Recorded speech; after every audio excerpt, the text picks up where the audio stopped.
Bonjour et bienvenue à l'émission Choisie. La semaine dernière, nous avions parlé de la justice. Est-ce que l'on peut être légal et juste, légal et injuste? Aujourd'hui, nous allons justement parler de cette conscience qui nous habite tous, plus ou moins, et c'est ce que l'on va voir avec Bernard Rist, dominicain, ancien assistant du maître de l'ordre des dominicains qui a beaucoup voyagé à travers le monde. Bonjour Bernard Rist. Bonjour Bertrand. Alors, on peut commencer par cette question extrêmement simple. Qu'est-ce que la conscience? La conscience, d'une certaine façon, à mon sens, c'est un concept que de plus en plus de personnes invoquent. En conscience, j'ai fait. Ma conscience me dit. Et la conscience, simplement, on pourrait dire que c'est quelque chose au plus profond de moi-même, une espèce de loi intérieure qui me guide vers ce que je dois faire et ce que je ne dois pas faire. Et ça implique, pour avoir une bonne conscience, ça implique de la réflexion, faire le calme en soi, réfléchir, etc. Donc, ça veut dire qu'on peut former sa conscience. Ah, il faut, oui. Et puis, moi, je me dirais, souvent, on évolue. Telle personne, durant des décennies, durant sa vie, n'était pas conscient de, par exemple, de la pauvreté. Il y a quelqu'un que je connais, il vient d'un milieu très riche, en Angleterre, lui-même vivait dans un château. Bon, chez eux, c'était la Rolls-Royce qu'il y avait, mais il avait l'impression qu'il était pauvre s'il se comparait à ses cousins, qui étaient beaucoup plus riches que lui. Mais c'est tranquillement qu'il a pris conscience que non, en Angleterre, je suis parmi les très riches et il y a des pauvres. Et ça me questionne. D'où toute la question de la conscience personnelle, réfléchie, qui s'éveille, qui doit évoluer. Le principe fondamental de la conscience, c'est qu'est-ce qui est bien, qu'est-ce qui est mal. Qu'est-ce que je dois faire, qu'est-ce que je dois éviter. Mais encore là, faut-il être un peu alerté de ce qui se passe. Savoir, conscience, on pourrait dire, c'est avec la science aussi. Avec la science, donc la connaissance. D'accord, alors, est-ce que ça veut dire que... déjà, moi j'ai une question, vous avez beaucoup voyagé, donc est-ce qu'on a tous la même conscience? Est-ce que c'est une conscience collective? Comment ça se passe? Est-ce que c'est moi qui vais dire, ah ben non, j'ai le droit de tuer, par exemple, si je suis psychopathe, je me dis non, en conscience, j'ai le droit de tuer tous mes voisins ou tous ceux qui ne me plaisent pas? Ou alors, est-ce que c'est lié à mon milieu? Comment ça marche? Moi, je me dirais que chacune des pays, des cultures, des diverses civilisations auxquelles on appartient sont à la fois différentes les unes de les autres, mais il y a, je dirais, une base commune. C'est la nature humaine qui est commune partout. Que je vienne du Madagascar, que je vienne d'Algérie, que je vienne de France, une nature humaine qui est commune. Mais la culture est très importante et la culture nous façonne. L'être humain, à mon sens, a besoin de la culture. L'être humain ne peut pas vivre seul. Tu as besoin de la culture. Tu as des lois fondamentales inscrites au plus profond de ton être. Et une de ces lois-là fait que tu as besoin de la société, tu as besoin des autres. Alors, dans telle société, ça évolue. Par exemple, des choses banales. Le rapport banal, jusqu'à un certain point, selon la culture. Mais ici, au Québec, bon, en gros, on reconnaît, je dis bien en gros, l'égalité homme-femme. Et des fois, on s'est porté à juger les autres cultures ou les cultures qui sont différentes où il n'y a pas cette égalité. Ceci dit, moi je me dis, où étions-nous au Québec, au Canada, en Occident, il y a 50 ans ou 60 ans ou 100 ans par rapport au rapport homme-femme? La femme n'avait pas le droit de vote. Et plus précisément que ça, moi je regarde, moi je viens de Québec. Et quand j'étais petit garçon, bon, j'ai actuellement 65 ans, donc ça fait pas un siècle, là. J'étais à Québec et aux élections municipales, n'avaient le droit de voter que les propriétaires. Si vous étiez locataire d'un appartement, vous n'aviez pas le droit de vote. Ça, c'est il y a quelques décennies. Donc, moi, je me dis, la conscience, la sensibilité qu'on a évolue. Et puis, c'est le rapport aux enfants, par exemple. Moi, je me rappelle, et encore là, ça dépendait des cultures, à un enfant, il fut un temps, on disait, tu es avec des adultes, tu parleras si on te pose une question. Aujourd'hui, il y a une sensibilité différente. L'enfant est peut-être le roi. L'enfant roi, maître de tout et tout ça. Mais ça a évolué dans quelques décennies. Alors, la question pourrait être conscient de quelque chose, faire appel à sa conscience. Il y a une espèce de développement chez moi, mais qui est en lien aussi avec la société à laquelle j'appartiens, parce que je suis influencé par ma société. Mais alors justement, cette influence peut être, sans poser jugement de valeur, dans un sens positif ou dans un sens, on va dire, plus négatif. Il y a par exemple des choses qui étaient interdites autrefois, aujourd'hui permises et qui peuvent être un mal pour le respect justement des enfants, pour le respect d'autrui, pour le respect où on va dire, ben non, mais c'est pas si grave, puis... on voit par exemple toutes les questions que pose l'avortement, qui peut, dans un certain sens, peut-être être compris, dans d'autres sens, au contraire, complètement condamnable, où on va avoir des abus.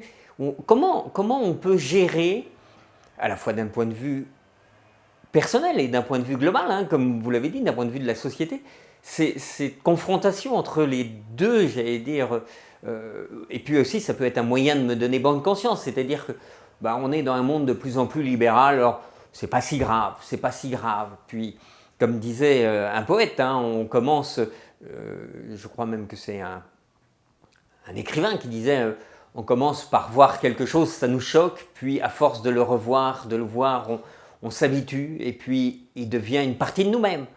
Donc comment gérer tout ça et dire, est-ce qu'on doit tout rejeter, est-ce qu'on doit tout accepter? C'est sûr qu'il y a une grande évolution et pour aller dans la ligne de ce que vous dites, simplement, par exemple, je dirais, le vocabulaire n'est pas neutre. Il fut un temps, on parlait, vous avez évoqué la question de l'avortement, mais ensuite on parle de IVG. Ça fait comme moins dramatique ou moins IVG. IVG, ABF, n'importe quoi. T'sais. Alors, il y a un changement à ce niveau-là. Et c'est sûr qu'il y avait aussi l'espèce de genre de slogan très fort au Québec il y a quelques années où on disait « Tout le monde le fait, fais-le donc ». Il me semble que c'est stupide. C'est pas parce que tout le monde le fait que c'est bon et que moi, je dois le faire ou ne pas le faire. Je dois aussi avoir, je dirais, ma propre conscience personnelle. C'est bien sûr toujours influencé par la société et d'une certaine façon, en symbiose avec la société, oui, j'ai besoin des autres pour réfléchir, former mon propre jugement, mais ultimement, c'est moi qui prends la décision de faire ou de ne pas faire ceci ou faire cela. Et c'est très certain que selon les époques, on évolue. Par exemple, tu vois quelqu'un qui est dans la détresse au plan physique. Est-ce que je dois l'aider ou pas? C'est un être humain comme moi. Une réponse, ça peut dire, moi j'ai travaillé, puis moi j'ai mis de l'argent de côté, puis moi j'ai fait ça. Qui vive selon, c'est de sa faute. Ensuite on précise, oui, mais lui n'a peut-être pas la même intelligence que moi.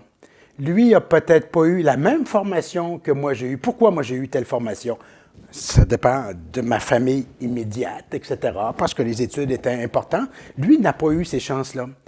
Ou il pourrait y avoir, je dirais, une tare personnelle ou une maladie ou une faiblesse. Moi, j'ai travaillé en prison des fois.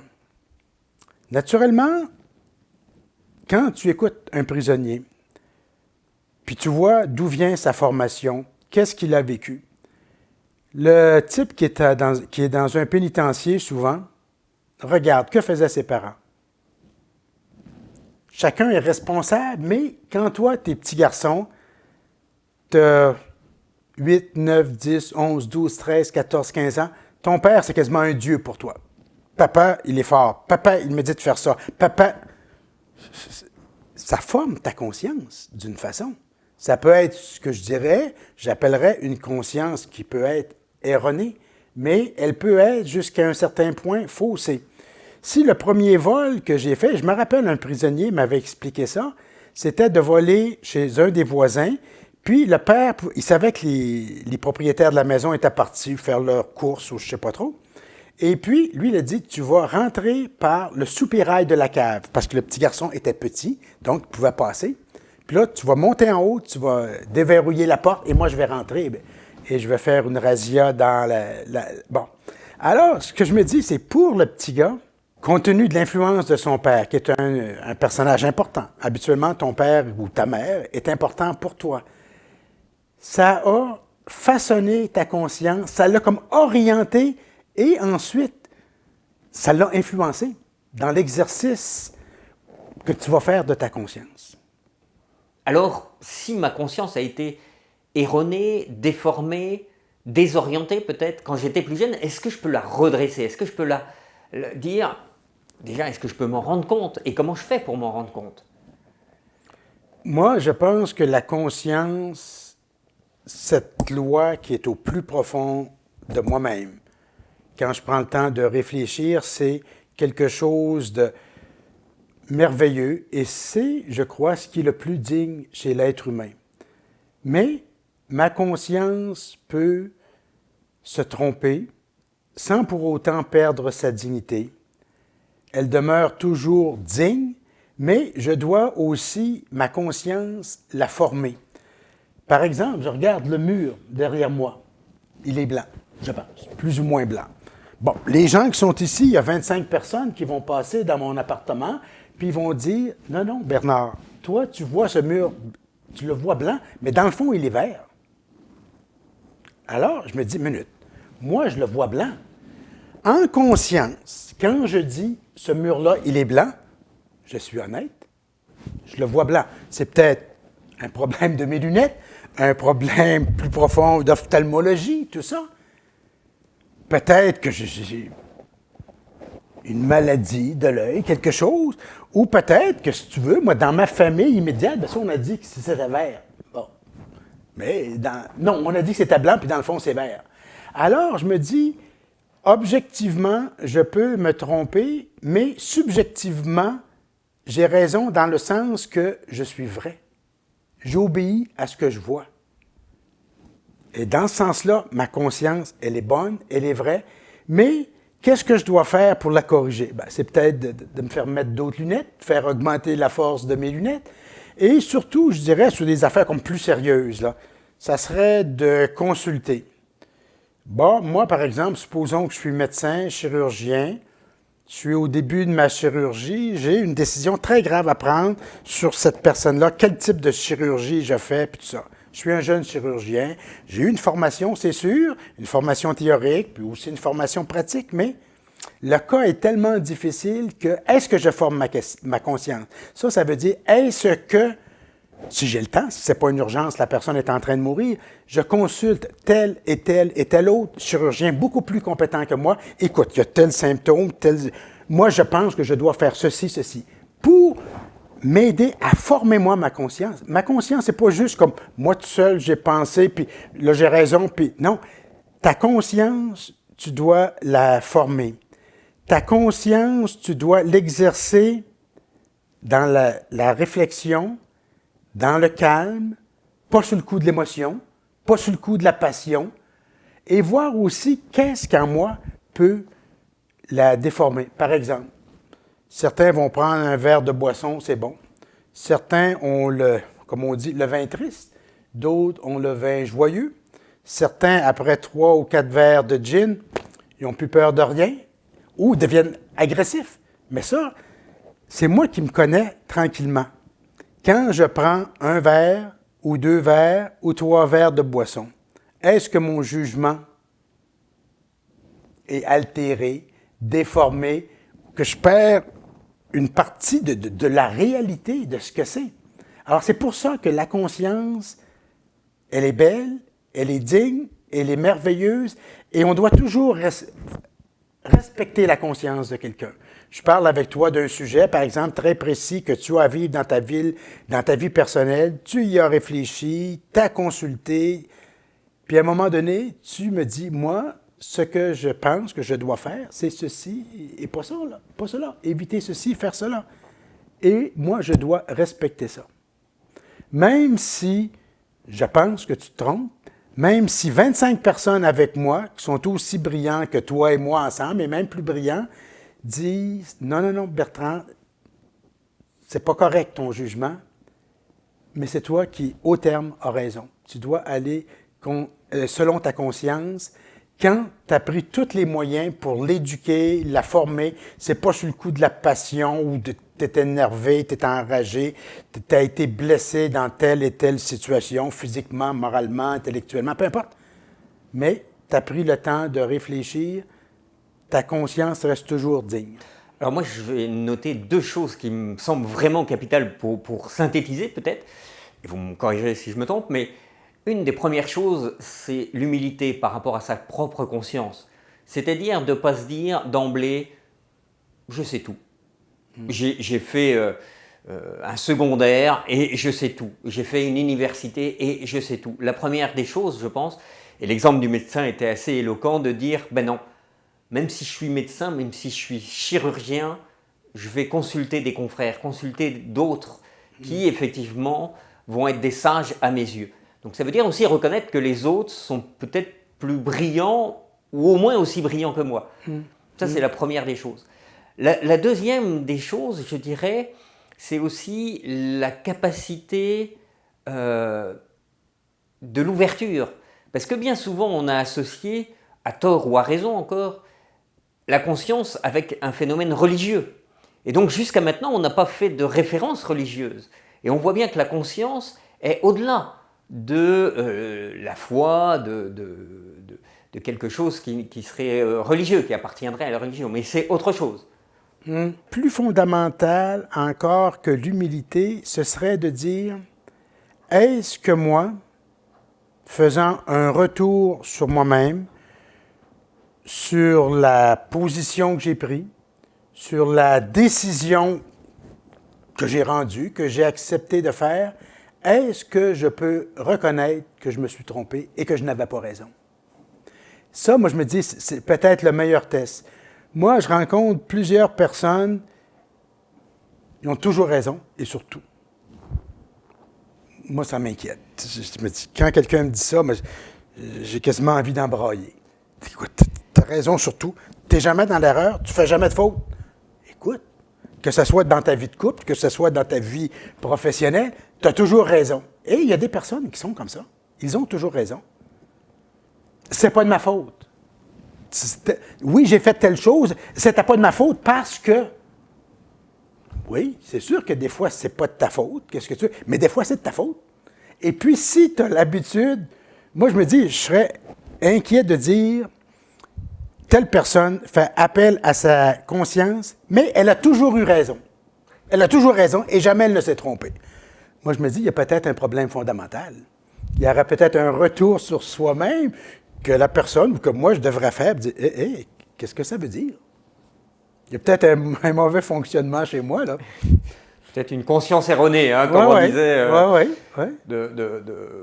Et alors, par rapport au deuxième point, sur justement cette appréhension qu'on avait que la conscience, c'est lié aux histoires religieuses, etc. Justement, c'était intéressant qu'on n'en ait pas parlé jusque-là, de dire, ben, peut-être c'est plus que ça, ou... C'est... je dirais, oui, ça fait référence aux grandes religions. La religion qui est la tienne, si tu as une religion, c'est important. Et plus que ça, je dirais, c'est ta culture. Parce qu'il y a dans ta culture, que tu vives en Algérie, au Madagascar, au Liban, il y a une espèce de synthèse, de sagesse, etc., qui fait partie de ta culture et qui doit aussi t'inspirer. Je disais que l'être humain est un être social, qui a besoin des autres pour grandir, pour évoluer. Notamment, tout ce que tu as à faire toi-même, ce que moi je dois faire. Mais tu le fais en relation avec un groupe plus large que tien, que ce soit ta famille immédiate. Et pour ça, quand je disais, par exemple, le petit garçon, pour savoir qu'est-ce qui est bien, qu'est-ce qui n'est pas bien, bien, ça prend toute l'éducation de sa famille. Par exemple, petit gars ou la petite fille de 4-5 ans, tu veux un bonbon, là, puis le bonbon que tu aimes, c'est merveilleux. OK. Mais est-ce que ta mère ou ton père ou ton grand frère te dit non, non, tu ne manges pas le bonbon parce que dans 5 minutes, on se met à table pour manger. Si dans 5 minutes avant de manger le repas, tu as pris 4-5 bonbons ou des chocolats, que si tu veux, comment tu peux manger ou apprécier ou avoir faim pour le bon repas qui a été préparé? Donc, tu sais, je me dis, il y a cet aspect-là aussi des autres, de ta culture, des spécialistes dans ton domaine. Je reviens à mon exemple du médecin.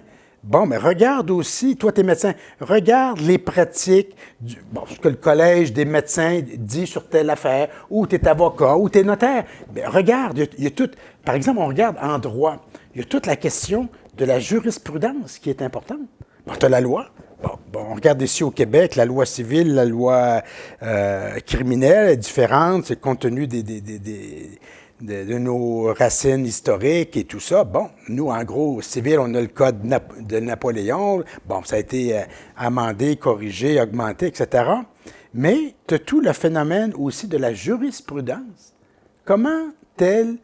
Et puis, moi, je me rappelle, moi, ma petite sœur qui est avocate, puis là, elle faisait son barreau à l'époque, puis avant de faire le barreau, bon, elle était dans une compagnie, puis elle n'était pas très forte en anglais. Et puis, elle lisait des causes. Et, son patron lui avait dit, bon, ben lis-moi tel dossier pour voir comment la Cour a pris sa décision, tout ça. Et puis, c'était en anglais.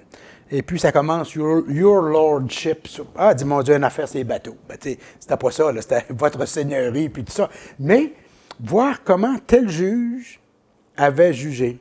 Pour revenir à la question plus précise, les religions. C'est sûr que dans la religion que je connais plus, la religion chrétienne et plus précisément catholique romaine, la conscience est importante, mais, et puis ça vient des grands théologiens des siècles passés, tu as des écrits merveilleux sur la conscience qui ont été reconnus par l'Église actuelle ou dernier concile Vatican II, ça fait quoi, 40 ans que c'est passé, 50 ans?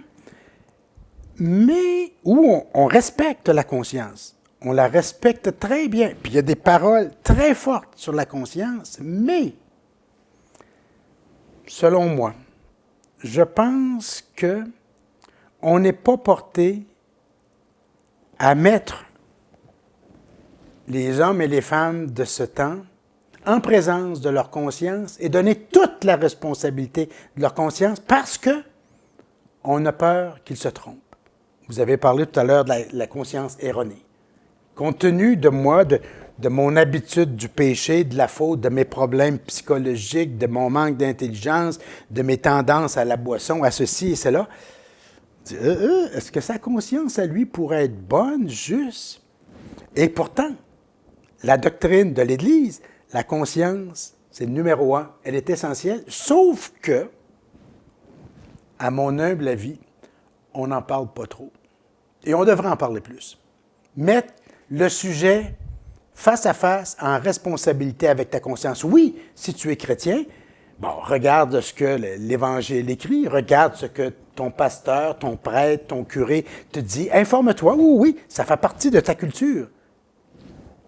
Il en demeure pas moins que, ultimement, c'est toi qui dois décider en conscience ce que tu fais ou ce que tu ne fais pas. Et c'est moi qui aurais à en rendre compte. Ah oui. Et c'est sûr qu'aussi, si on reste encore dans le domaine judiciaire, il y a la conscience de l'individu, sa responsabilité pour ce qu'il a fait ou ce qu'il n'a pas fait, mais le juge attribue la peine. Et la peine, ça c'est officiel, la loi dit que pour tel crime, c'est entre tant d'années et tant d'années de prison. Et lui, le juge, avant de donner la sanction peut juger des circonstances atténuantes. Je reviens aussi à la question de mon chirurgien ou le médecin qui doit là, faire... Alors, le médecin, quel est le contexte dans lequel il a eu à prendre la décision? Est-ce qu'il avait le temps de réfléchir 2, 3, 4 jours, une semaine avant de faire l'opération ou c'était une urgence? Puis il fallait qu'il fasse quelque chose parce que s'il ne faisait rien, de toute façon, le patient meurt. Donc, s'il y a à intervenir dans l'heure qui vient, il n'y a pas le temps d'appeler à Québec, à Montréal, pour avoir l'avis des médecins les plus compétents. Le problème est entre ses mains, c'est lui qui doit le faire. Bon. Peut-être qu'on jugera que, le médecin en question a fait une erreur grave, oui, et a perdu le patient. Le patient est mort sur la table d'opération. Mais peut-être qu'on peut dire, compte tenu des circonstances, il était pris, il était d'un petit hôpital très, très loin de campagne, il n'y avait pas tout le personnel qu'il fallait, il a fait comme il a pu. Et ça, je me dis, ça fait partie aussi de l'appréciation de la conscience et de ce qu'on peut juger ici aussi. Et en principe, mais ça, puis là, ça dépend aussi des cultures et des pays, mais la personne qui est stupide, vraiment pas intelligente, là, même si c'est une personne adulte, mais elle a un jugement d'un enfant de 4 ans. Et ça arrive. Est-ce qu'on va faire payer le crime objectif qu'il a fait de la même façon que si c'était une personne intelligente qui avait fait la même chose? Et puis, ça dépend aussi de sa profession. Si moi, je suis, je ne sais pas, avocat, on ne me jugera pas de la même façon que je suis tout simplement un boucher quand je donne mon avis sur telle affaire au point de vue d'une loi. Bon, il me semble que moi, au niveau du bon sens, on devrait faire telle chose. Oui, tu as le droit de faire ceci. Mais je ne suis pas avocat, je suis un boucher. Puis il n'y a pas de mépris contre le boucher. Puis le boucher peut faire dire non, il y a telle coupe de viande, c'est ça qui est meilleur. Lui, sa responsabilité est beaucoup plus grande par rapport à la coupe de viande que son client avocat qui vient acheter de la viande. Parce qu'il y a ça aussi. Et puis, je me dis toujours, ça revient, toujours l'idée, l'importance de former honnêtement sa conscience. Je suis compétent jusqu'à un certain point. Dans telle vie, je dois demander l'aide des autres. Ça peut être ma vie matrimoniale. Pourquoi je ne consulterais pas mon père ou ma mère qui a eu des années d'expérience en vie matrimoniale, puis comme tous les couples, ils ont eu des beaux moments, puis des moments plus difficiles, puis moi, je suis en train de réfléchir, est-ce que je me sépare, est-ce que je divorce? Consulter aussi, si j'appartiens à une communauté religieuse, consulter mon pasteur, mon prêtre. Je peux réfléchir, prendre le temps, en parler avec des amis pour justement éclairer ma conscience, mais ultimement, c'est moi qui vivra avec les conséquences. Et je me dis, ça revient, tout se tient d'une façon, nous sommes un être social. Je veux quitter ma femme ou ma femme veut me quitter. On a aussi des enfants. Quel âge ont les enfants? Quelle est la responsabilité qu'on a par rapport à nos enfants? Quel est le type de difficulté que l'on vit? Et quelle est l'influence plus ou moins grave que ça a sur l'ensemble de la dynamique familiale? Il y a une série de problèmes que tu peux donner des grandes normes, des principes. Bon, que tu te maries civilement ou religieusement, on te demande, c'est-tu pour toujours? Oui. Bon, c'est un engagement que tu as pris. Mais à un moment donné, dans ton engagement, il peut arriver des circonstances où un tel commet l'irréparable ou devient fou, ou etc., etc. Alors, ta situation, ultimement, doit être éclairée par les différents principes, les différentes lois, mais ultimement, elle est personnelle et ta conscience doit jouer là. Merci beaucoup. On va rester sur cette question. Est-ce que je vais former ma conscience ou est-ce que je laisse aller les choses?